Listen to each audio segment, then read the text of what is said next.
वंत बिंद जी, राज्यसभा के माननीय सांसद श्री अमरपाल मौर्य जी, विधान परिषद सदस्य श्री विशाल सिंह चंचल जी, आज के इस कार्यक्रम में उपस्थित भारतीय जनता पार्टी के हमारे गाजीपुर लोकसभा क्षेत्र से लोकप्रिय प्रत्याशी श्री पारसनाथ राय जी और भारतीय जनता पार्टी के हमारे सभी पदाधिकारीगण, उपस्थित बहनों और भाइयों, आज दुनिया के सबसे लोकप्रिय राजनेता और ये हमारा सौभाग्य है कि देश के यशस्वी प्रधानमंत्री आदरणीय श्री नरेंद्र मोदी जी का इस गाजीपुर की धरा पर आगमन हुआ है।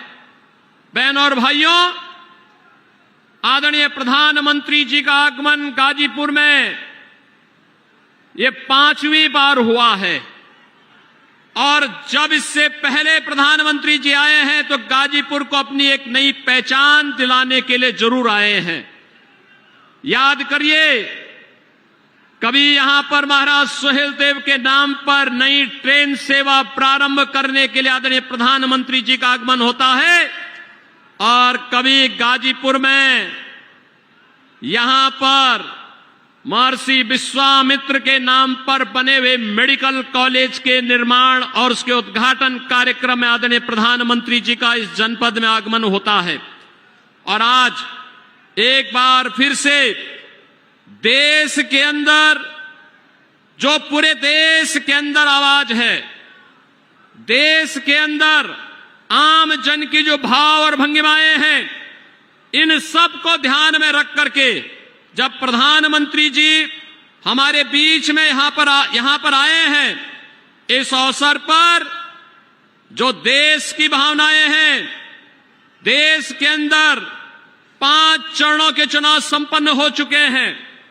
बहनों और भाइयों, आज 6ठे चरण का चुनाव चल रहा है और मैं आपको इस बात के लिए कह सकता हूं, पूरे देश के अंदर उत्तर, दक्षिण, पूरब, पश्चिम, जहां कहीं भी हम बात करते हैं, जाते हैं, चारों ओर एक ही आवाज है, एक ही नारा गूंज रहा है और वह नारा है कि फिर एक बार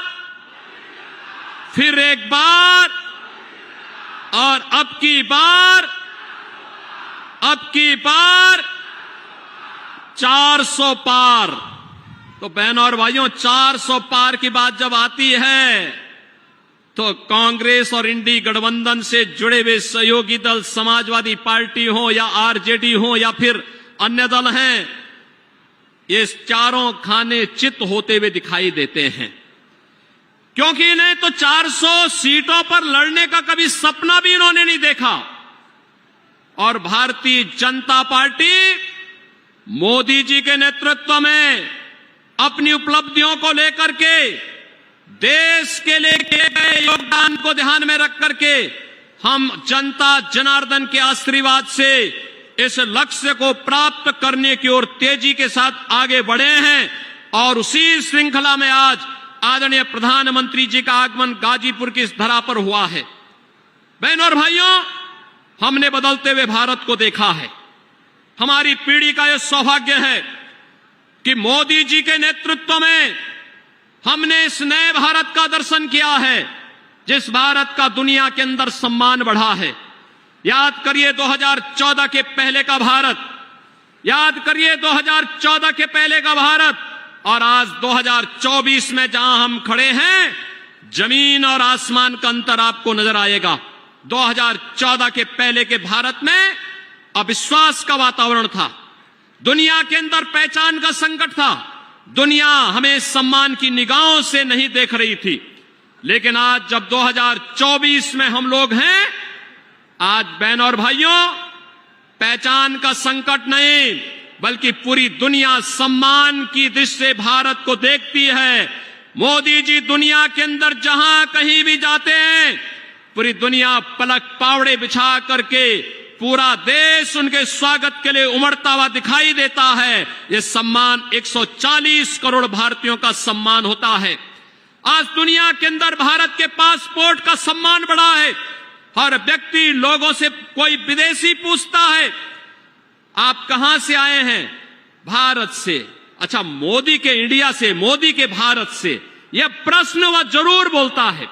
बहनों और भाइयों, हमारा यह सौभाग्य है कि मोदी जी के नेतृत्व में हमने इस नए भारत का दर्शन कर रहे हैं। दुनिया में सम्मान बढ़ा है, देश की सीमाएं सुरक्षित हुई हैं।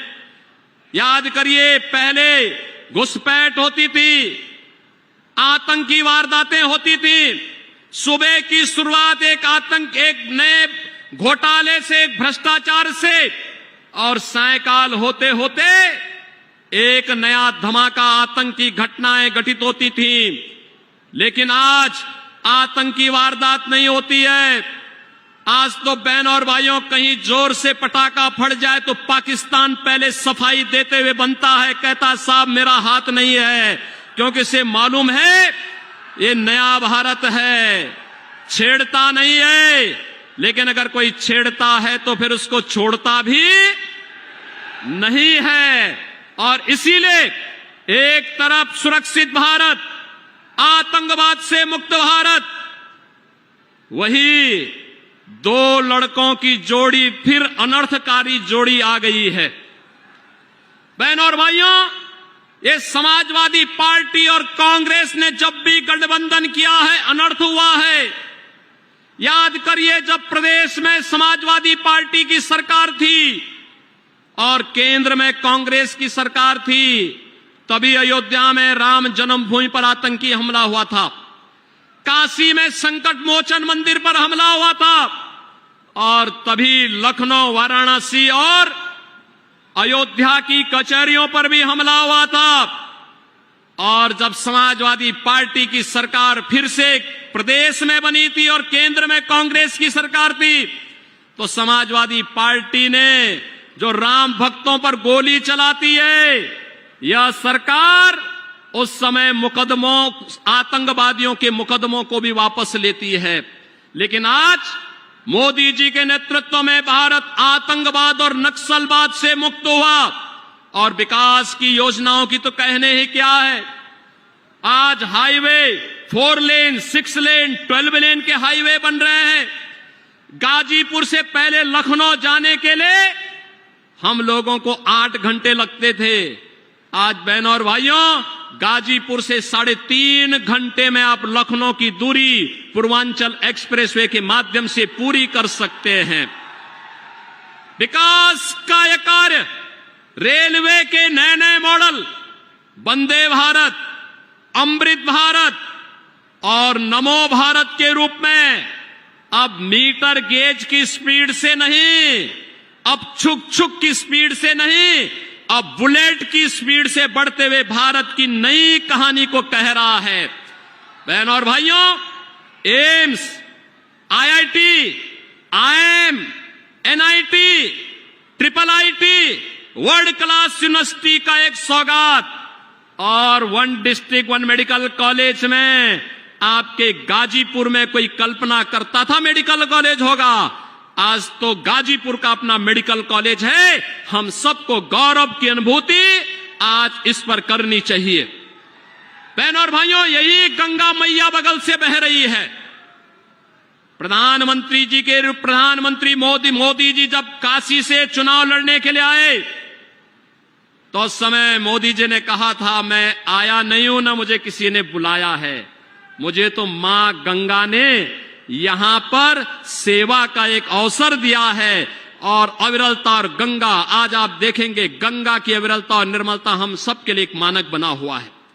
बहनों और भाइयों, एक तरफ यह कार्य और दूसरी तरफ गरीबों के लिए जो योजनाएं आज देश के अंदर लागू हुई हैं, उत्तर प्रदेश सर्वाधिक लाभ लेने वाला राज्य है, क्योंकि आदरणीय प्रधानमंत्री जी के मार्गदर्शन और नेतृत्व में यह हमारा सौभाग्य है कि मोदी जी उत्तर प्रदेश से हमारा प्रतिनिधित्व करते, देश का प्रतिनिधित्व करते हैं। उत्तर प्रदेश के काशी से सांसद हैं, चाहे वह राशन की फ्री स्कीम, याद करिए, भारत के अंदर 80 करोड़ लोग फ्री में राशन की सुविधा का लाभ प्राप्त कर रहे हैं और पाकिस्तान में 23 करोड़ की आबादी भूखों मर रही है।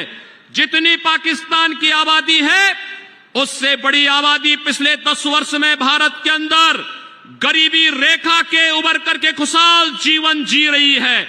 ये एक नई प्रगति का माप है। आज प्रधानमंत्री मोदी जी ने देश के अंदर चाहे वह आयुष्मान भारत की योजना के माध्यम से हर गरीब को लगभग 60 करोड़ गरीबों को प्रतिवर्ष 5 लाख रुपए का आयुष्मान कार्ड की सुविधा दी है। और मोदी जी की घोषणा है, मोदी जी की गारंटी है कि 4 जून को जब फिर एक बार मोदी सरकार बनेगी तो 70 वर्ष से ऊपर के हर एक व्यक्ति को प्रतिवर्ष 5 लाख रुपए आयुष्मान भारत कार्ड की सुविधा से आच्छादित किया जाएगा। उसे सुविधा फ्री में उपलब्ध होगी।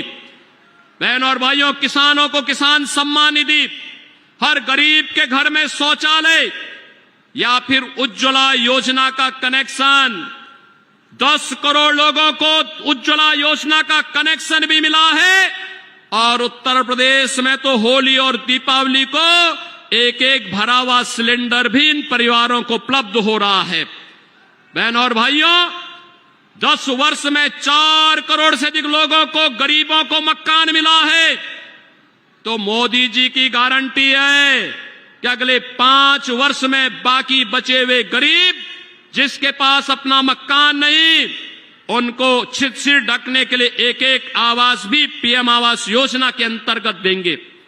सम्मान भी, सुरक्षा भी, विकास भी और गरीब कल्याण भी।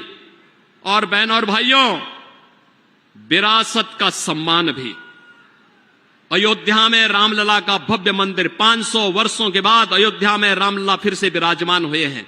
क्या ये काम समाजवादी पार्टी के लोग कर पाते? क्या ये काम कांग्रेस के लोग कर पाते? क्या ये लोग बीएसपी के लोग कर पाते? बहनों और भाइयों, जो दुनिया के लिए, देश के अन्य दलों के लिए असंभव था, मोदी जी ने उसको मुमकिन करके, जो पिछली बार नारा लगाता कि मोदी है तो मुमकिन है, अयोध्या में 500 वर्षों के बाद रामलला फिर से विराजमान हो गए हैं। बहनों और भाइयों, एक तरफ विरासत और विकास की यात्रा, आत्मनिर्भर और विकसित भारत के लिए फिर एक बार 400 पार के लक्ष्य के साथ समर्थन मांगने के लिए मोदी जी आपके पास आए हैं। और दूसरी तरफ समाजवादी पार्टी और कांग्रेस का गठबंधन देश के अंदर आपस में लड़ाओ, बांटो और राज करो के सिद्धांत के साथ चल रहा है।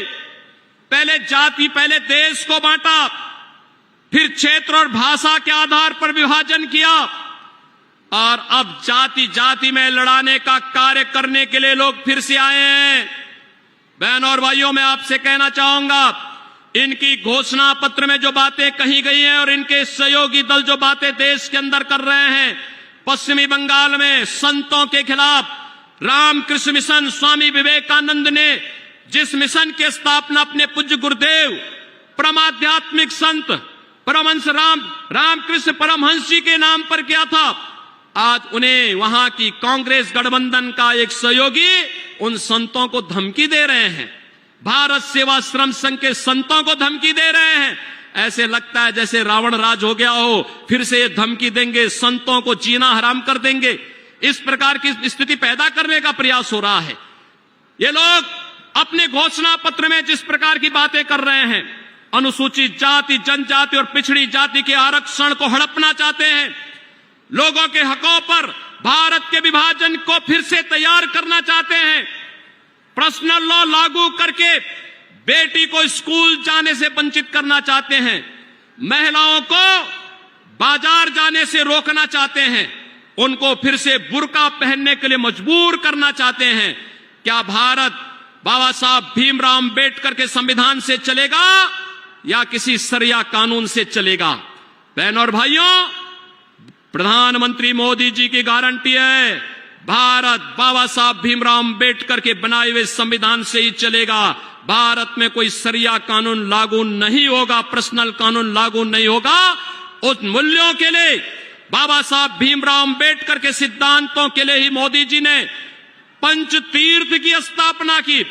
बाबा साहब भीमराव अंबेडकर से जुड़े हुए पंचतीर्थों की स्थापना के कार्यक्रम को आगे बढ़ाया और आज इसी का परिणाम है कि भारत, इतनी सारी योजनाएं मोदी जी के नेतृत्व में मिली, लेकिन किसी का चेहरा नहीं देखा गया, किसी की जाति नहीं पूछी गई, किसी का मत और मजहब नहीं पूछा गया।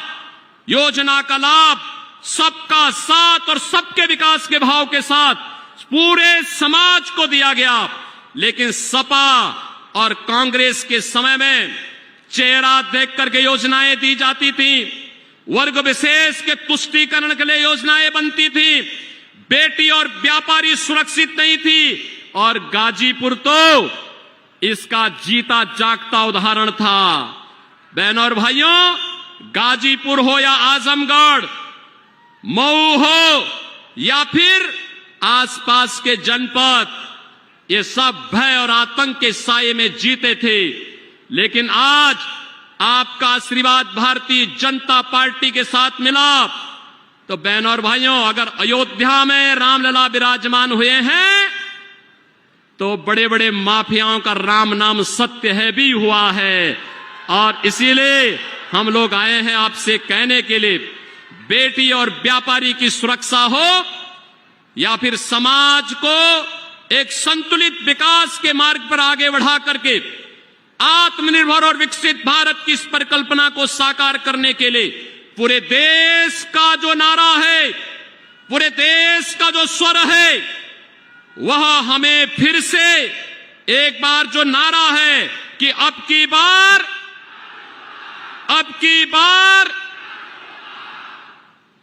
400 पार के इस लक्ष्य के साथ गाजीपुर संसदीय सीट पर श्री पारसनाथ राय को भारतीय जनता पार्टी ने मोदी जी के आशीर्वाद से, सुहेल देव राजभर पार्टी, निषाद राज पार्टी, अपना दल, इन सभी ने अपना समर्थन दिया है। गाजीपुर मोदी जी को आश्वस्त करे कि गाजीपुर से श्री पारसनाथ राय भारी बहुमत से विजयी बनकर के जाएंगे। आप आश्वस्त करेंगे? पूरा गाजीपुर, जहां तक मेरी आवाज जा रही है, सभी लोग सहमत हैं? 1 जून को जब चुनाव होंगे तो श्री पारसनाथ राय जी भारी बहुमत से विजयी बनकर के गाजीपुर से जाएंगे। गाजीपुर विकास और सुशासन के इस मॉडल का एक बार फिर से केंद्र बनेगा। सहमत हैं? सभी लोग सहमत हैं? मैं आप सबकी ओर से आदरणीय प्रधानमंत्री जी का एक बार फिर से हृदय से स्वागत करता हूं, अभिनंदन करता हूं और आप सबसे कहता हूं, जय श्री राम, जय जय श्री राम।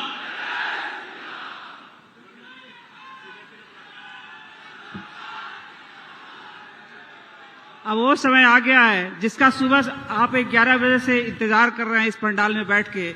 मैं अब इस वीरों की धरती, शहीदों की धरती, माननीय स्वामी सहजानंद जी की धरती पे माननीय प्रधानमंत्री जी को अनुरोध करती हूं कि आप आएं और अपने शब्दों से अनुग्रहित करें।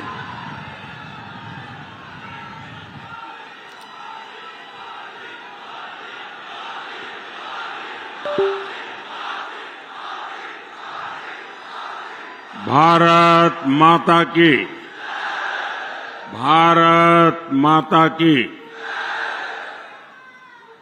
लहुरी काशी के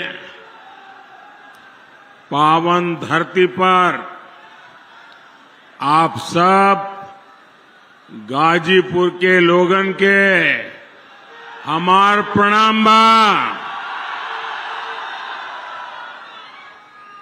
मैं माता कामाख्या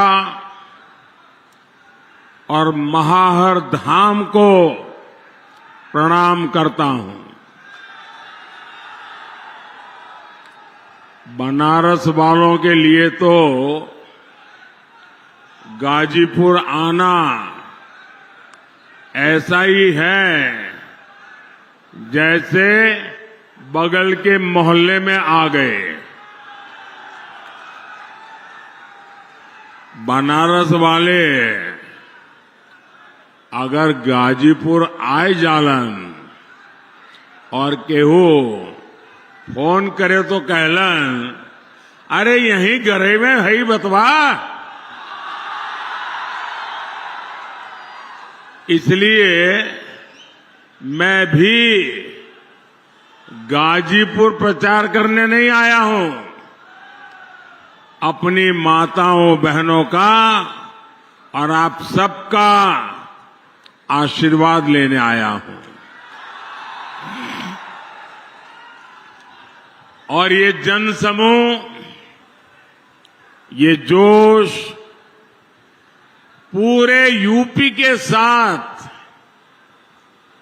और गाजीपुर जरा ताकत से कह रहा है, फिर एक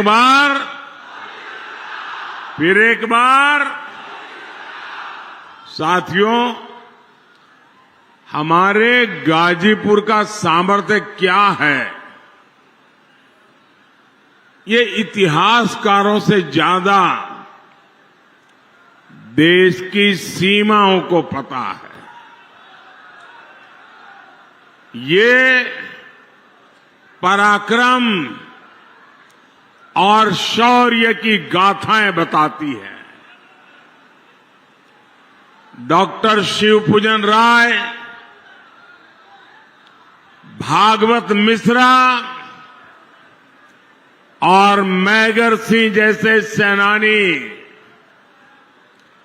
वीर अब्दुल हमीद, राम उग्रह पांडे और ब्रिगेडियर उस्मान जैसे वीर गाजीपुर की परंपरा और गाजीपुर का गहमर गांव, ये नाम ही काफी है।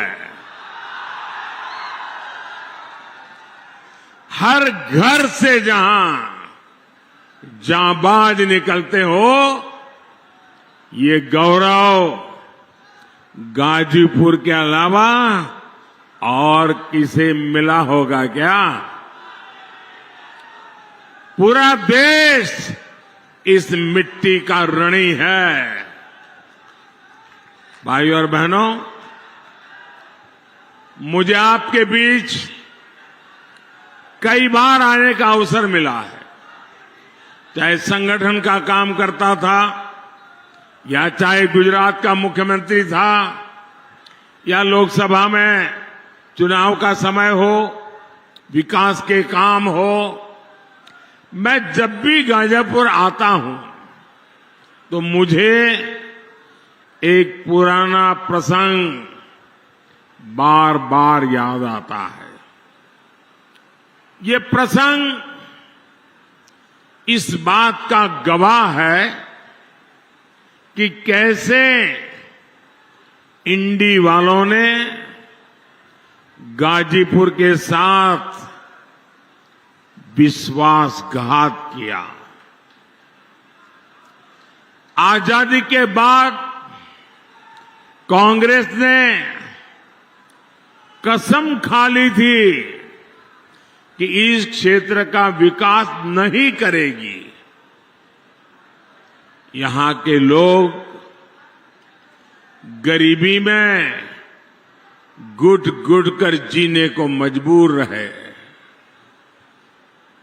पुराने लोगों को पता होगा, यहां की तकलीफ को सबसे पहले हमारे गहमरी बाबू ने उठाया था।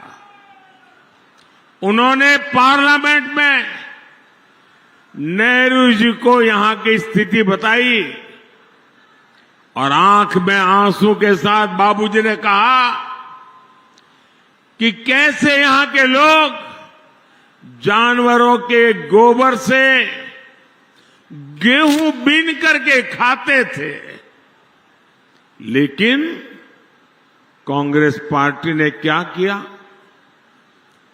उसमें भी राजनैतिक मौके तलाश लिए, सियासी ड्रामे हुए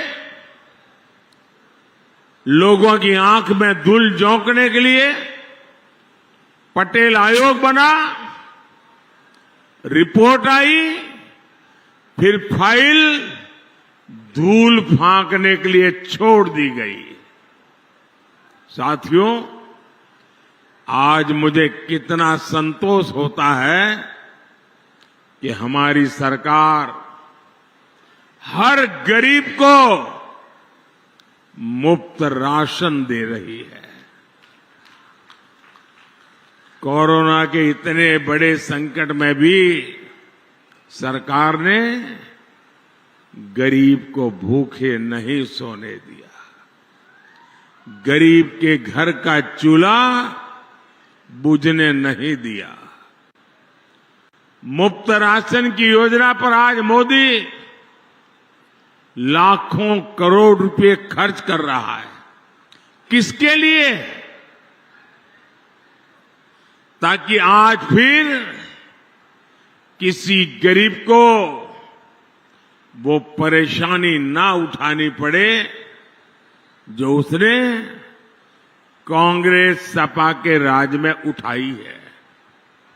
साथियों, इंडी गठबंधन वालों को कभी भी आपकी परवाह नहीं होगी। आप याद करिए, कांग्रेस कैसे सरकारें चलाती थी। ताड़ी घाट पुल का शिलान्यास हमारी बाबू ने करवाया था। उसके बाद 6 दशक तक ये काम लटका रहा। इंडी पार्टियों की कितनी सरकारें आई और चली गई, लेकिन पुल नहीं बना। पुल तब बना जब आपने मोदी को आपकी सेवा का अवसर दिया।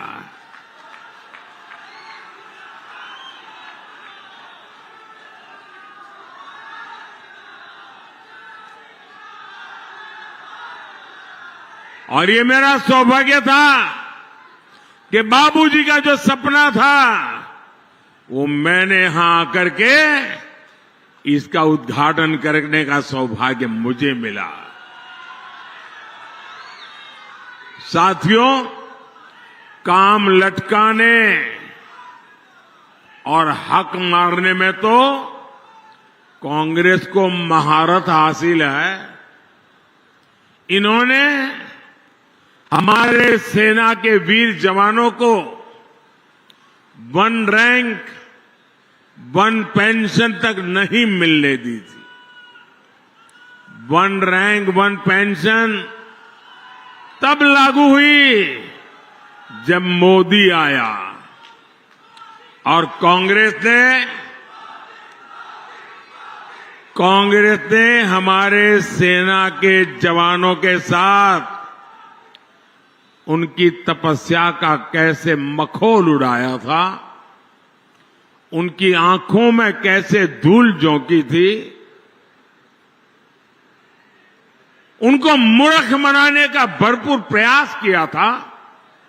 जब 2013 में भारतीय जनता पार्टी ने मुझे प्रधानमंत्री पद के उम्मीदवार के रूप में घोषित किया, उसके बाद मेरी पहली रैली हरियाणा के रेवाड़ी में एक्स सर्विसमैन की हुई और वहां मैंने कहा था कि मैं 1 रैंक 1 पेंशन लागू करूंगा।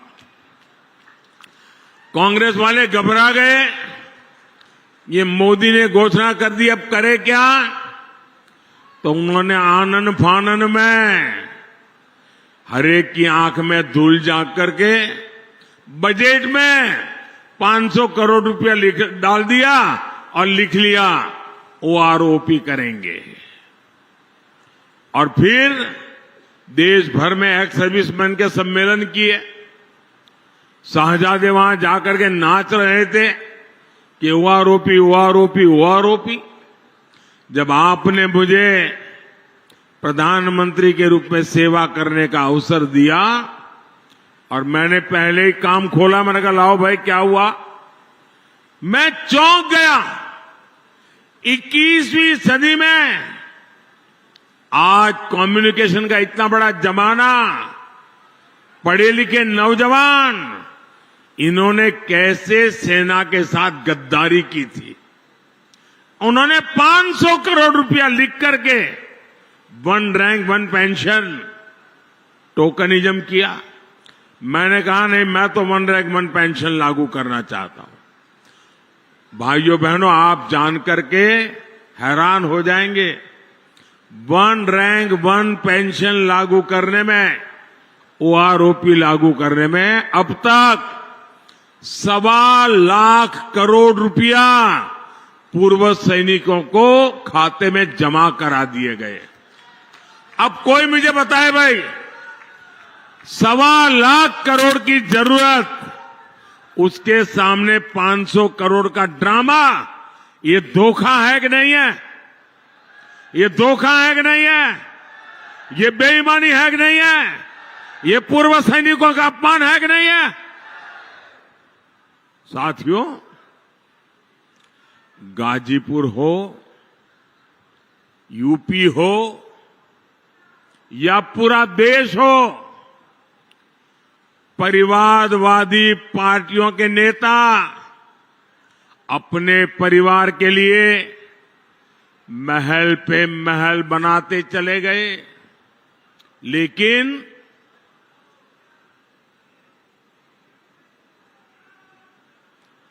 गांव, गरीब, किसान, मजदूर, दलित, वंचित, वो जीवन की छोटी छोटी जरूरतों के लिए जूझते रहे। मोदी ने जो काम किए, उनसे गरीब का जीवन बदला।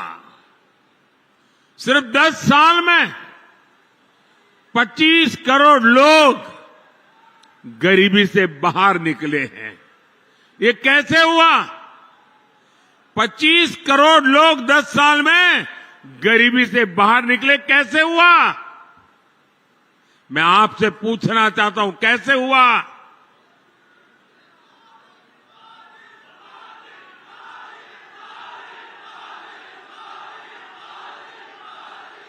कैसे हुआ? कैसे हुआ?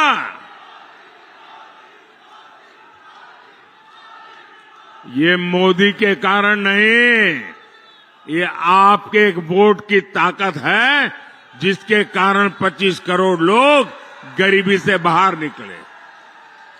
आपके वोट ने मोदी को मजबूत बनाया और मोदी की योजनाओं ने गरीब को सशक्त बना दिया। और इसलिए इस पुण्य के हकदार अगर कोई है, तो आपका एक एक वोट उसका हकदार है। हमने 4 करोड़ परिवारों को पीएम आवास दिए। हमने 50 करोड़ से ज्यादा गरीबों को बैंक में खाते दिलवाए। हमने हर गांव तक बिजली पहुंचाई। हम हर घर जल पहुंचा रहे हैं। आज किसी गरीब को इलाज के लिए अपनी जमीन नहीं बेचनी पड़ती। उसके पास मुफ्त इलाज के लिए आयुष्मान कार्ड है। और हम तो जानते हैं,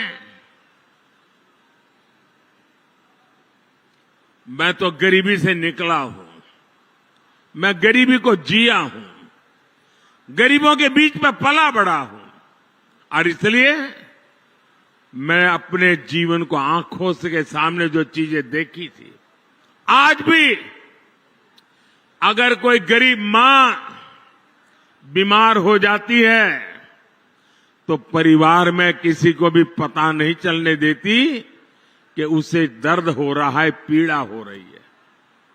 वो मां दिन भर काम करती रहती है, पीड़ा सहती रहती है, परिवार में बच्चों को पता नहीं चलने देती कि मुझे इतनी बड़ी पीड़ा होती है। क्योंकि मां के मन में एक भाव रहता है कि अगर परिवार में पता चलेगा बच्चों को कि मैं बीमार हूं तो बच्चे मुझे अस्पताल ले जाएंगे, अस्पताल में भारी भरकम खर्चा हो जाएगा, बच्चों के माथे पर कर्ज आ जाएगा, तो मां सोचती है कि मुझे बच्चों को कर्ज में नहीं डूबने देना, मैं पीड़ा सहन करती रहूंगी और जब ईश्वर बुला लेगा तब चली जाऊंगी। ये मेरे देश की कोटि कोटि माताएं बीमारी सहती रही, लेकिन अगर मेरी माताओं को बीमारी सहनी है तो इस बेटे का दिल्ली में बैठने का क्या मतलब?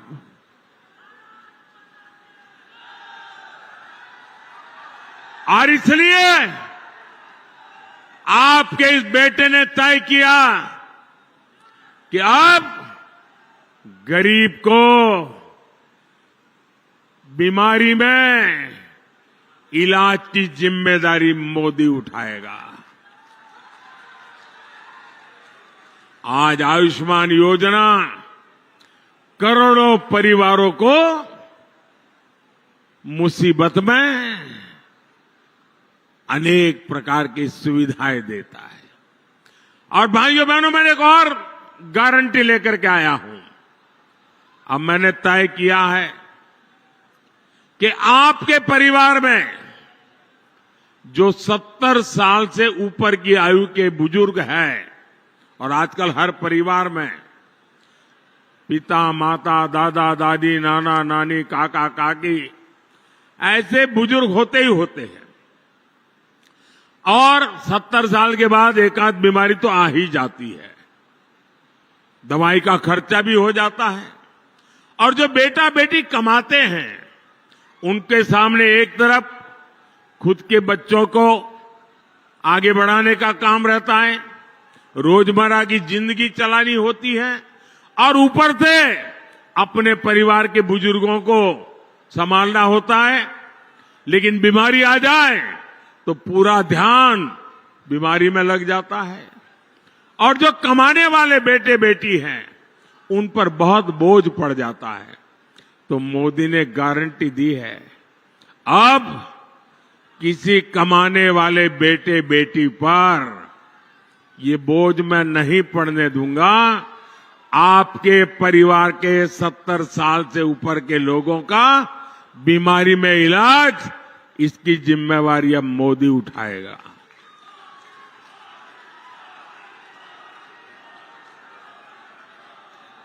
साथियों, सपा के दौर में यूपी में ये हाल था कि माफिया लाल बत्ती में घूमते थे, खुली जीप में कानून को चेतावनी देते थे, विरोधियों को खुलेआम गोलियों से भून दिया जाता था, दंगों को यूपी की पहचान बना दिया गया था। सपा की सरकार में हर महीने 2 से 3 बड़े दंगे होते थे। इसका नुकसान गरीबों को होता था, दुकानदारों को, कारोबारियों को, हर एक को होता था। अब योगी जी की सरकार में दंगे भी बंद हैं और दंगाई भी बंद है।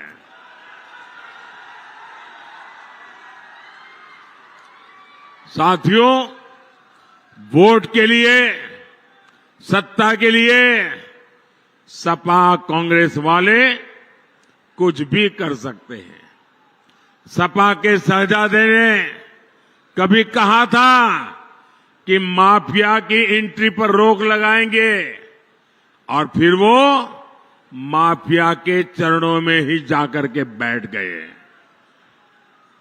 सपा ने माफियाओं को पाला पोसा, उन्हें टिकट दिया। जो अपनी बात पर कायम नहीं रह सका वो आपकी लड़ाई कभी नहीं लड़ सकता।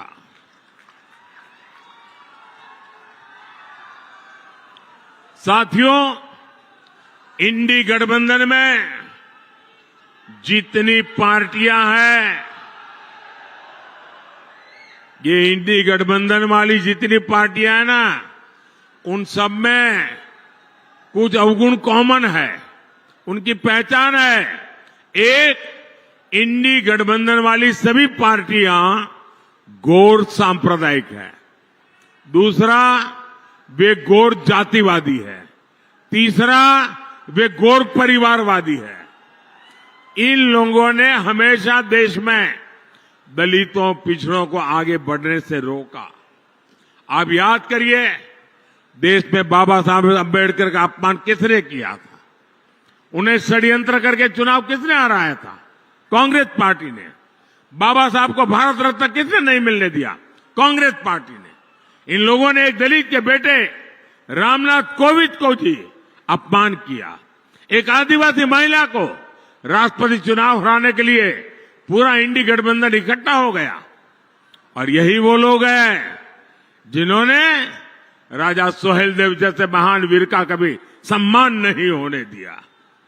बीजेपी ने उनकी स्मृति में डाक टिकट जारी की। आज उनके नाम पर ट्रेन चल रही है। साथियों, अब इंडी गठबंधन वाले दलितों, पिछड़ों का आरक्षण लूटने में लगे हैं। ये लोग दलितों, पिछड़ों का आरक्षण बंद करके उसे धर्म के आधार पर देने की साजिश कर रहे हैं। ये लोग पासी, जाटव, लोनिया, कुर्मी, यादव, बिंद, निषाद, कुर्मी, पटेल जैसी अनेक जातियों का सबका आरक्षण छीनने के लिए उन्होंने प्लान किया हुआ है और कर्नाटका में लागू किया। कर्नाटका में उन्होंने रातों रात मुसलमानों को ओबीसी बना दिया और ओबीसी का सारा आरक्षण छीन लिया। अब बंगाल में तो इनका बहुत बड़ा षड्यंत्र खुला है। 2 दिन पहले कलकत्ता हाईकोर्ट ने पर्दा उठाया। वहां क्या खेल चल रहा था? बंगाल में लगभग सारा ओबीसी आरक्षण मुसलमानों और घुसपैठियों को दिया जा रहा था। ये कांग्रेस, सपा, टीएमसी के गठबंधन साथी, ये सब एससी, एसटी, ओबीसी आरक्षण की इस लूट में एक साथ खड़े हैं। और कौन एसटी, एसटी, ओबीसी का आरक्षण के पक्ष में इनसे मोर्चा ले रहा है? इनके सामने आज सीना तान के कौन लड़ाई लड़ रहा है? ये मोदी लड़ाई लड़ रहा है। और मैं आपको गारंटी देता हूं, जब तक मोदी जिंदा है, जब तक मोदी जिंदा है, एससी, एसटी, ओबीसी का आरक्षण मैं किसी हालत में उनको छीनने नहीं दूंगा। मैं धर्म के आधार पर खेल खेलने नहीं दूंगा। वंचितों का जो अधिकार है, वंचितों का जो अधिकार है, मोदी उसका चौकीदार है। साथियों, इंडी गठबंधन तुष्टीकरण की सनक में हर हद पार कर रहा है। ये लोग राम मंदिर का अपमान कर रहे हैं। सपा के नेता राम मंदिर को बेकार और पाखंड बताते हैं। कांग्रेस के शहजादे वो तो राम मंदिर पर ताला लगवाने का प्लान बना रहे हैं। इतना ही नहीं, इंडी गठबंधन वालों ने एक और ऐलान किया है। ये कह रहे हैं कि कश्मीर में आर्टिकल 370, धारा 370 फिर से वापस लाएंगे। यानी कांग्रेस फिर से कश्मीर को आतंकवाद की आग में झोंकेगी। कांग्रेस फिर से पाकिस्तान के हौसले बुलंद करेगी। ये फिर से हमारे सैनिकों का खून बहाना चाहते हैं। गाजीपुर की जनता ये होने नहीं देगी, मुझे पूरा भरोसा है। गाजीपुर लोगों को तो गर्व है कि आज जिस जम्मू कश्मीर की दुनिया में चर्चा हो रही है, वहां के चुनावों की चर्चा हो रही है, बढ़ चढ़ करके आज जम्मू कश्मीर का जो मतदान हो रहा है उसका गौरवगान हो रहा है, तो गाजीपुर के हर व्यक्ति को गर्व होता है कि गाजीपुर का बेटा आज जम्मू कश्मीर की कमान संभाल रहा है।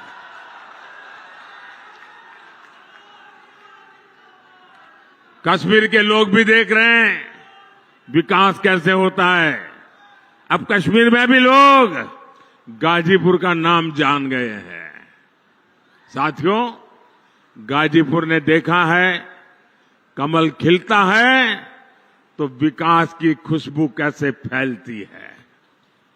अब गाजीपुर में हर कोई कह रहा है काम तो बहुत भइल बा, अब कमवा दिखाई पड़त बा। सम्मान चाहिए कि माफिया के धौंस चाहिए। आज पूर्वांचल एक्सप्रेसवे हो, गाजीपुर मांझीघाट ग्रीनफील्ड एक्सप्रेसवे प्रोजेक्ट हो, रेलवे स्टेशनों का विकास हो, सड़क, हाईवे, पुल, कृषि इंफ्रास्ट्रक्चर, गोदाम, पेरिसेबल कार्गो, महर्षि विश्वामित्र मेडिकल कॉलेज की सुविधा, गाजीपुर में जो काम 60 वर्ष में नहीं हुआ वो हमने 10 साल में करके दिखाया है। साथियों, मुझे विकसित भारत के संकल्प के लिए गाजीपुर का भरपूर मार्गदर्शन समर्थन चाहिए। 400 पार में मुझे एक कमल गाजीपुर का चाहिए। मां भारती के चरणों में गाजीपुर का कमल भी चढ़ना चाहिए। चढ़ेगा? पक्का चढ़ेगा? 1 जून को भाई पारसनाथ राय जी को आप भारी बहुमत से जिताए और उन कमल के निशान पर दिया हुआ हर वोट मोदी के खाते में जाएगा।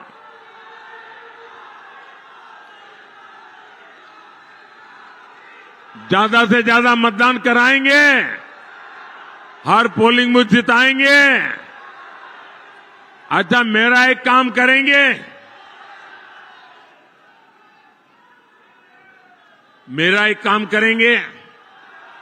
ऐसे नहीं पूरा बताओ तो बोलूंगा। मेरा एक काम करेंगे, ये चुनाव का काम नहीं है, ये पारसनाथ जी का काम नहीं है, ये बीजेपी का काम नहीं है, मेरा अपना काम है। बोलो करोगे? हाथ ऊपर करके बताओ करोगे? एक काम करना, आपके गांव में, आपके इलाके में कोई न कोई देवस्थान होगा, कोई न कोई मंदिर होगा, कोई तीर्थ क्षेत्र होगा। मेरी तरफ से वहां जाना, मत्था टेकना और परमात्मा से विकसित भारत के लिए आशीर्वाद मांगना। करेंगे? करेंगे? दूसरा काम, हर परिवार में जाइए और हर परिवार में जाकर के कहिए कि अपने मोदी जी आए थे, मोदी जी ने आपको प्रणाम कहा है, मेरा प्रणाम पहुंचा देंगे। बोलो भारत माता की, भारत माता की, भारत माता की। बहुत बहुत धन्यवाद।